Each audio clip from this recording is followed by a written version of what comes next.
UKలో 1 year masters. No IELTS required up to 5 years visa. High visa success rate. బంగాళాఖాతంలో ఏర్పడిన అల్పపీడనం ప్రభావంతో AP Telangana వ్యాప్తంగా రాత్రి నుంచి వర్షాలు కురుస్తున్నాయి. పశ్చిమ మధ్య బంగాళాఖాతంలో ఏర్పడిన అల్పపీడనం ఏపీ ఒడిశా తీరాల వైపు కదులుతుంది.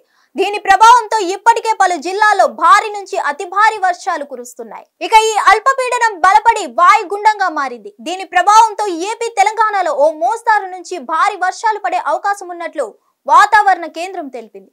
అంతేకాదు గంటకు 45 నుంచి 65 కిలోమీటర్ల వేగంతో ఈదురు గాలులు వీస్తాయని వెల్లడించింది. ఇది తుఫానుగా మారే అవకాశం ఉందని మత్స్యకారులు సముద్రంలో వేటకు వెళ్లరాదని పేర్కొంది. మరో 4 రోజుల పాటు భారీ వర్షాలు కురవనున్నాయి. ఏపీలో పలు జిల్లాలకు ఆరెంజ్ అలర్ట్ జారీ అయింది. హైదరాబాద్ తో పాటు మిగతా ప్రాంతాల్లో వర్షాలు కురుస్తూనే ఉన్నాయి. వాతావరణ శాఖ వార్నింగ్ తో జీహెచ్ఎంసీ అధికారులు అప్రమత్తమయ్యారు. తెలంగాణలో పలు జిల్లాల్లో ఓ మోస్తారు వర్షాలు నమోదయ్యాయి. ములుగు జిల్లాలో 5 సెంటీమీటర్లు, వరంగల్ జిల్లా 4, భద్రాద్రి కొత్తగూడెంలో 3 సెంటీమీటర్ల వర్షం కురిసింది. ఉమ్మడి కృష్ణా జిల్లా విశాఖలో భారీ వర్షం కురుస్తుంది. దీంతో ప్రభుత్వ ప్రైవేట్ స్కూళ్లకు సెలవులు ప్రకటించింది ప్రభుత్వం.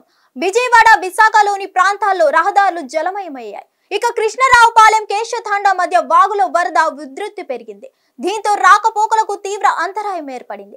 ప్రాజెక్టులోని వరద నీరు రావడంతో గేట్లు ఎత్తి దిగువకు నీటిని విడుదల చేస్తున్నారు అధికారులు. భారీ వర్షాల కారణంగా విజయవాడ నగరం అస్తవ్యస్తమైంది. నగరంలోని మొగల్ రాజుపురంలో పలు ఇండ్లపై కొండ చర్యలు విరిగిపడ్డాయి. దీంతో ఇండ్లలో నివసిస్తున్న పలువురిపై శిథిలాలు పడ్డాయి. ఈ ఘటనలో ఒకరు మరణించగా పలువురు గాయపడ్డారు. ఘటనా స్థలానికి చేరుకున్న పోలీసులు, అధికారులు రెస్క్యూ ఆపరేషన్ చేపట్టారు. హిట్ టీవీ యాప్ ని డౌన్లోడ్ చేసుకోండి. ఇందులో short news, live news, entertainment movies అన్ని అవైలబుల్ గా ఉన్నాయి. Please download Hit TV app. Hit TV app. Hit TV app ని ఫ్రీగా డౌన్లోడ్ చేసుకోండి.